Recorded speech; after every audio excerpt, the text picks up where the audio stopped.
A leader in Nevada's real estate industry, she has a passion for private property rights. Tiffany Banks, CEO of Nevada REALTORS, is our guest this week on Nevada Week in Person.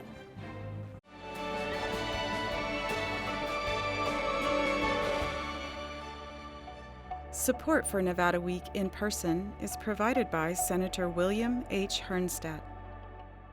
Welcome to Nevada Week in Person. I'm Amber Renee Dixon, a Northern Nevada native. She spent a decade as a top attorney for Nevada REALTORS before becoming the trade association's CEO in 2023. Tiffany Banks, thank you for joining Nevada Week in Person. Thank you. It's lovely to meet you. So what came first, your interest in real estate or in law? Definitely my interest in the law. I just did not want a boring law job. And so and are there a lot of those? There's a lot of those. There's a lot of research and motions. And when I had moved back to Reno, I'd been gone for 12 years. I went to Arizona State and law school in San Diego. I was about to move again, and I was talking with one of my girlfriends and said, unless I get a job that is more people-oriented, I'm leaving. And so she said a great job would be with the REALTORS. And it opened up 6 months later, and I actually knew nothing about real estate law. I just knew contracts, I knew people, I knew as an attorney you can learn any area, and started answering legal information line calls. And at first I was having to Google and research every single answer.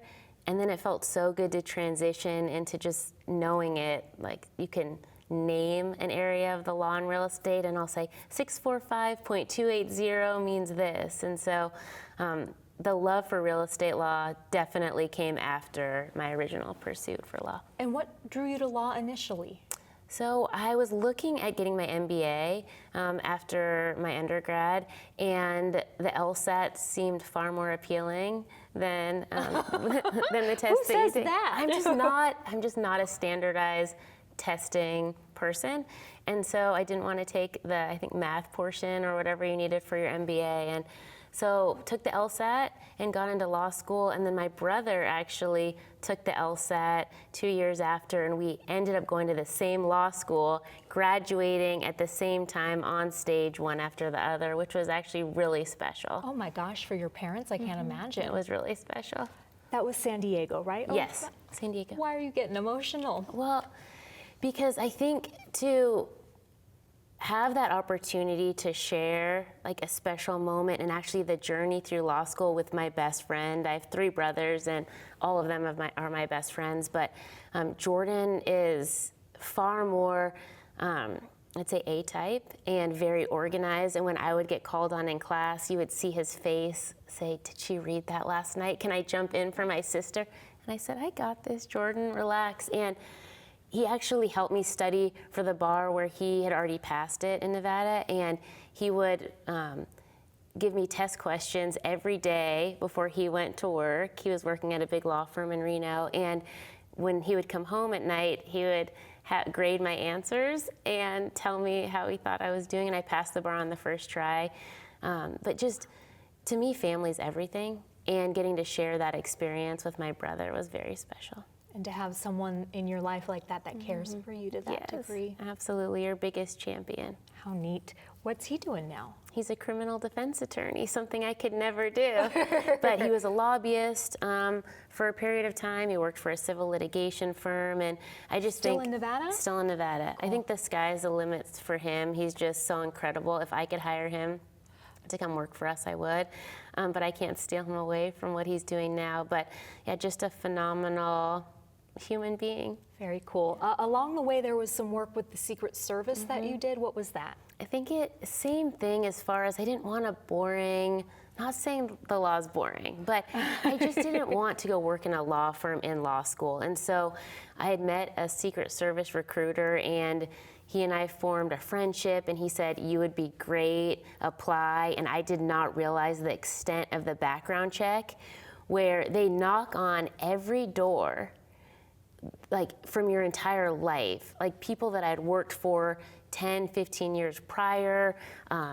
They went to my dad's business in Reno and just showed up, and they just said, we need to talk to you about, my name at the time was Tiffany Davis, so we need to talk to you about Tiffany Davis. And people are like, the Secret Service showed up asking questions about you. And I said, oh yeah, it's just my background check to get that job. And it was, again, an incredible experience because that's something I never would have had if I took a traditional And what were you path. doing?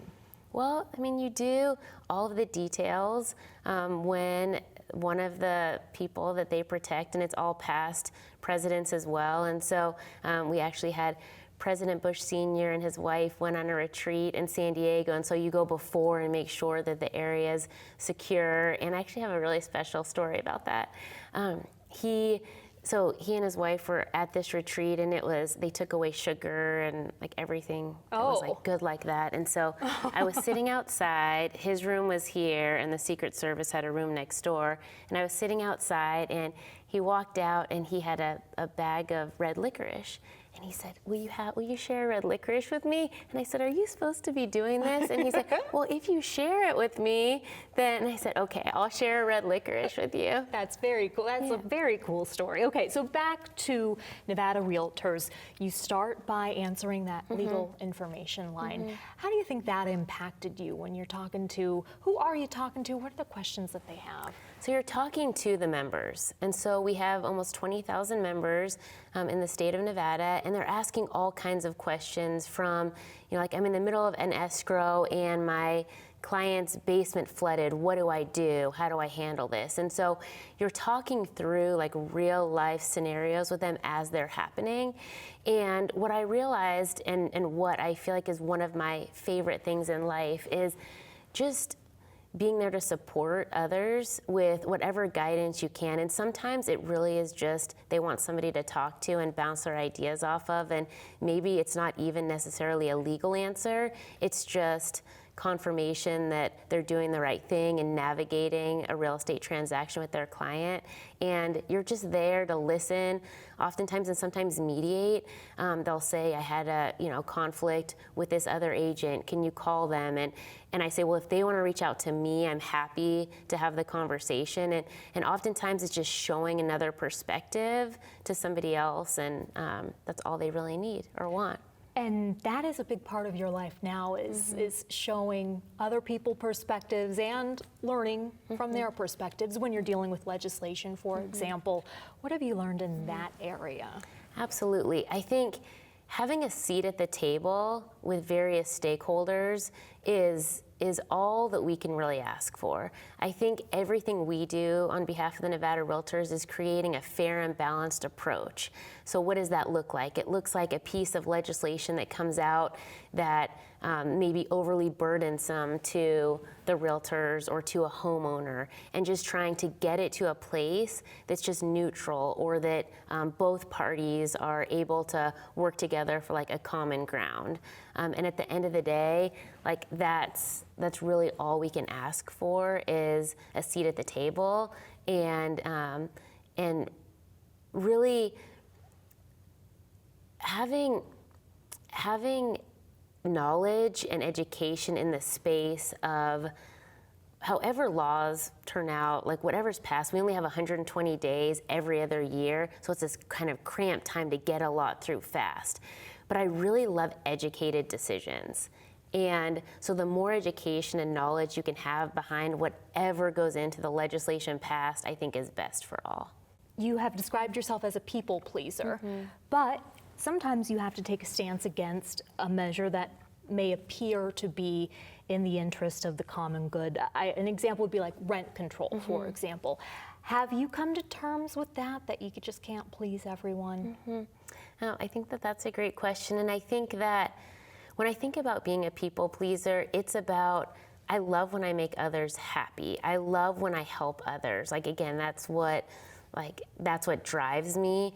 I think it's about doing the right thing as well, and knowing that there's going to be some tough issues. And if you're solution based, and I think rent control or rent stabilization is a perfect example of, like we are in the business of helping both landlords and tenants. It's just finding attainable housing for those tenants that they can be in long term, because all of our mom and pop landlords that you'll speak with, they don't want to ever have to, work with a tenant that goes through a hardship, but many do.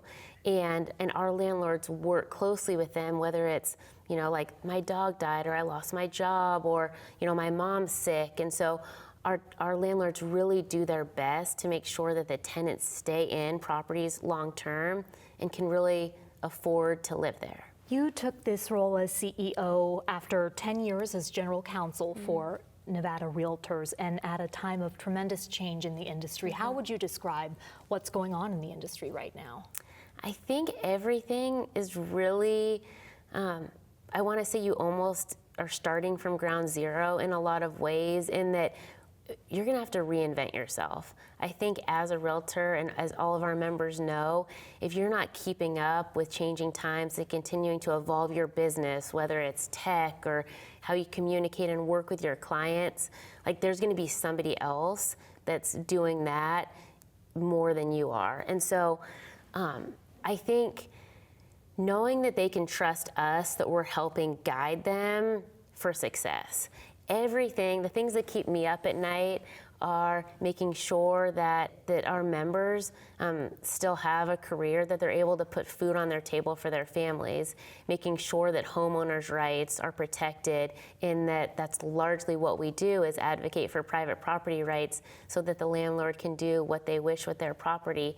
And it's being, again, educated, creating guidance, creating forms, creating resources that our members can use to help navigate these times. Are you faced with a lot of realtors who are scared right now? Absolutely. And let's spell it out for Yes. what we're talking about. The settlement that was reached with the National Association of Realtors, which there was a settlement, a large settlement that's going to be paid out, and then also changes to commissions. Yes. So prior, it was the seller of a house who had to pay the commission of the agents for buying and selling, right? Yes, typically. So the structure for many years is the seller pays their broker a commission, and then that broker pays the buyer's agent that brings the deal.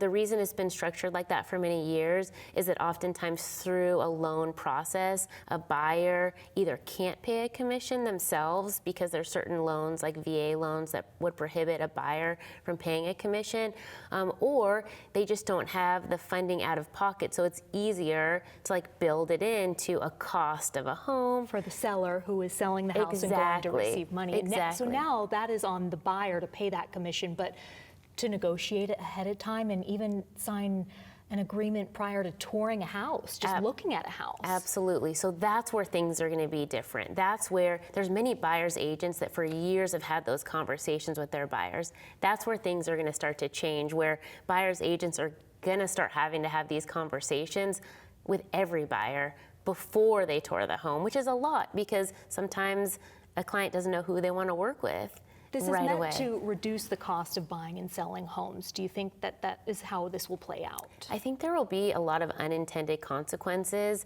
through the settlement. I think that at the end of the day, buyers will want representation, sellers will want representation. It's just going to be who pays what and where. Can a seller still decide to pay a buyer side commission directly to the buyer side? Yes. That's where the structure is going to change. It's going to be less of seller broker to buyer broker and more from seller to buyer, if that makes sense. Got it. And you will be there for Yes. realtors in Nevada who need more clarification. Thank you so much for joining Nevada Week in Person. Thank you.